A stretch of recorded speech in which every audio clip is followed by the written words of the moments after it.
Hey, and welcome to a Sunday edition of Morning Scone. Glad you're here, and a trifecta to talk about. The coronation is complete for the Pelicans. LSU baseball is in a lot of trouble, and a couple of thoughts on the LSU football spring game. If this is the first time finding the show, thank you. Please hit the red subscribe button below the video, so that way it'll always come to your feed there. If you ever want to check us out anytime I post something, I would greatly appreciate that. And if you hit the subscribe button and want to ignore all my videos, okay, but I'd really appreciate you clicking and watching. So let's start with the really good, which was the Pelicans 131-123 winners over Portland. They sweep the Trailblazers in a series where Portland was the 3 seed, New Orleans was the 6.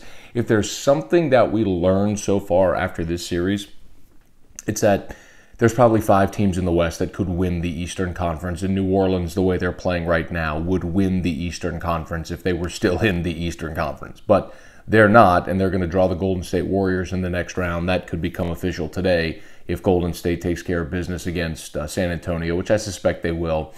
There's a whole lot more intrigue in this Golden State series now because of how New Orleans is playing primarily, and also because, of course, with Steph Curry's injury and the reports this week that he may miss some or all of their second-round series with that sprained MCL. So if nothing else, there's a lot more intrigue. Saturday was a lot of fun, though. Simultaneously, as LSU baseball was getting their head kicked in, that's when the Pelicans were beaten up on Portland. So it was actually a nice distraction. And maybe the most amazing thing, if you missed it, Anthony Davis had a franchise record 47 points. Drew Holiday with 41. They're the first duo to score more than 40 points. The ESPN Stats and Info had a tweet that they're the first duo to score more than 40 points in a playoff game together. It was Jordan and Pippen together, or Shaq and Kobe. I mean, it was one of those all-time duos, as if the last time that had happened by a duo in a playoff game together. So amazing performance by the Pelicans when they needed it. The third quarter, 42 points was a season high for the Pelicans. Scored 42 and a quarter, which again, their bugaboo all season was the third quarter, and there they were yesterday out the gate after a close first half, just romping past this team. So, it was a lot of fun. It was an awful lot of fun to watch this team. It was LeBron and Kyrie. So, Anthony Davis, Drew Holiday joined LeBron and Kyrie as the only duos to score 40 points in a playoff game since 2000. That's per ESPN Stats and Info. So, an awesome day, a great coronation for New Orleans, and they move on. And as I've said, this is why the playoffs are fun. This is why you need your team to be relevant, because when you're winning and you're advancing in the postseason, it's a great boon for the city. It's a great boon for the region. It's a lot of fun to have something to watch and to follow a winning team. And you can watch 17,000 people in the Smoothie King Center, and stars come out. It's a great advertisement for the whole city and the region. If you're going to have a pro sports franchise, be good. Don't suck. And right now, care. And right now the Pelicans do, and they look like they're playing their best. Well, they are playing their best basketball of the whole season right now. It's a great time to do it. So I wouldn't pick them to beat Golden State. I think the reason the Portland matchup was so good, and we'll talk much more about this later, is that the best player on either team is Anthony Davis, and Portland had no answer for Anthony Davis. It's how they were built. Like, Utah would have been a very bad matchup for New Orleans, but Golden State has Kevin Durant. Even without Steph Curry, they've got Durant. He and Anthony Davis, no doubt, would go at it. And then you could certainly look at Draymond Green defensively against AD.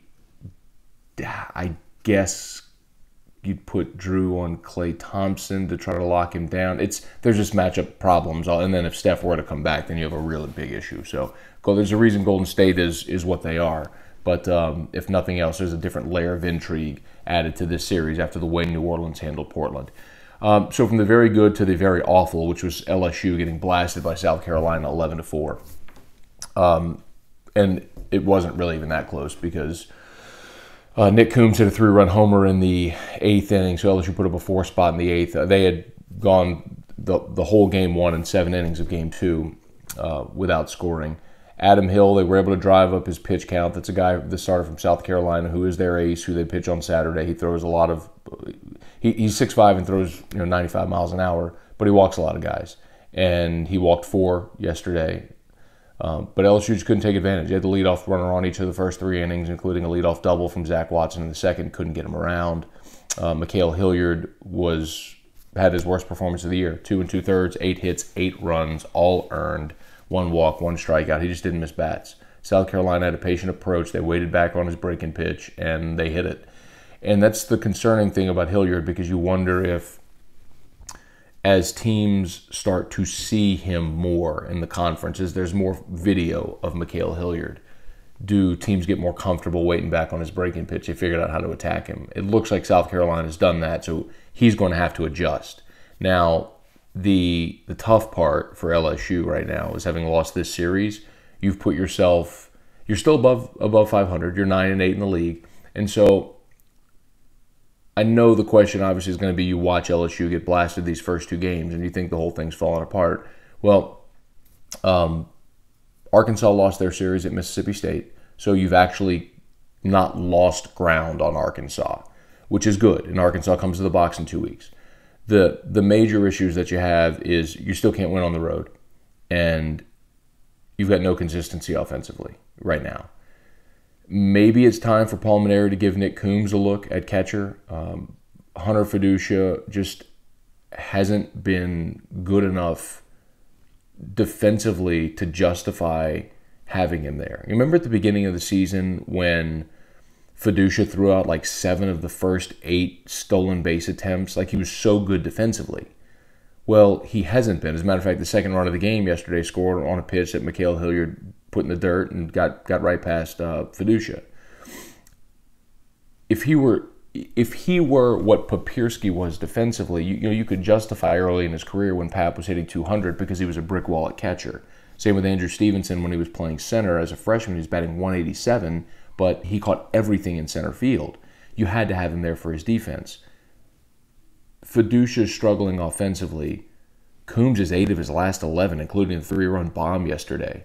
If you're looking for offense, give me the guy that's going to give me offense right now. And right now that's Nick Coombs. And I think you've got to go with him today, Sunday, to see if he can spark your lineup maybe in the bottom third. So something worth watching. The other thing that's interesting to me is I was very surprised when things went sideways on Hilliard to see Todd Peterson come into the ballgame, because Todd Peterson would have been my pick to start the game Sunday. Instead, they bring him in. He goes 5 1/3, 3 runs, 5 hits, 1 walk, didn't strike anybody out through 65 pitches. That's what you want from a Sunday starter. That's stat line. Get me into the 6th inning, keep me in the ball game. That's what Peterson did. And I don't know what's up with Caleb Gilbert, if he'll be back next week, if the shoulder issue will resolve itself. And Mainieri said this week that moving Gilbert to the bullpen wasn't supposed to be a permanent thing. It was just like a 1-week deal to try to help him get his confidence back. Well, if Gilbert is going to stay in the bullpen and Hilliard's staying on Saturday, then Peterson's got to be your Sunday guy. What he gave you yesterday is exactly what you want from a Sunday guy. Just keep me in the ball game so I can hand it over to my bullpen and try to win it and hope our offense gets off against their number 3 guy. So, look, today is I'm not going to say it's a must-win. I don't do the whole must-win thing until you absolutely must win. But right now at 9 conference wins, if you're looking to get to 18 as a regional host, I think at this point you take national seed, crumple up in a ball, and you throw it in the trash, because you're going to have to do something extraordinary. Like, you're going to have to sweep 3 series to get back into that conversation, which I don't think is doable. It's possible, of course, but it's not plausible. So you start to count wins, right? I think you can sweep Bama at home. You can win 2 of 3 at Auburn. Arkansas lost 2 or 3 at Mississippi State, so they're beatable. I think you can win 2 against Arkansas, and you're probably going to lose the series at Ole Miss next weekend because you're not good on the road. So if you can get 2 at Auburn, 3 at home against Bama, that's 5. 2 against Arkansas, that's 7, and 1 against South Carolina, that's 8. That would put you at 17. Then if you get the win today, that's 18. That's your roadmap to being a regional host site.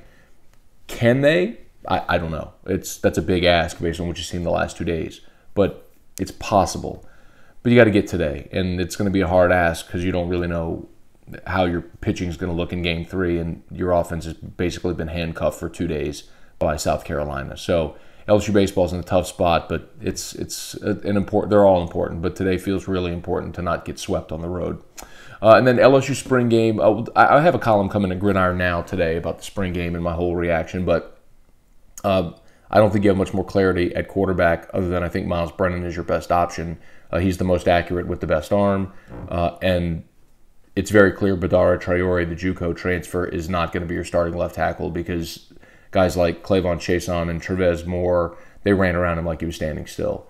So Sadiq Charles has got to be your starting left tackle, and maybe Traore can battle Adrian McGee on the right side. And one other observation that I had, two others actually. Clyde Edwards-Helaire is clearly your best all-around back right now, and your pass rush is really, really good. Like, Clavon Chason looked awesome yesterday. Trevez Moore, Andre Anthony, the 95-yard touchdown pass to Justin Jefferson would have never happened because Andre Anthony would have sacked Lowell Narcisse on that play. But anyway, pass rush looked really, really good, which was encouraging. So again, look at Gridiron Now today for a full review of the LSU Spring Game. As always, comments, likes, shares, thumbs up, thumbs down here on the video. I'd appreciate it. And hit the red subscribe button if you haven't already. Y'all have a great Sunday, and we'll be back tomorrow for Morning Scone.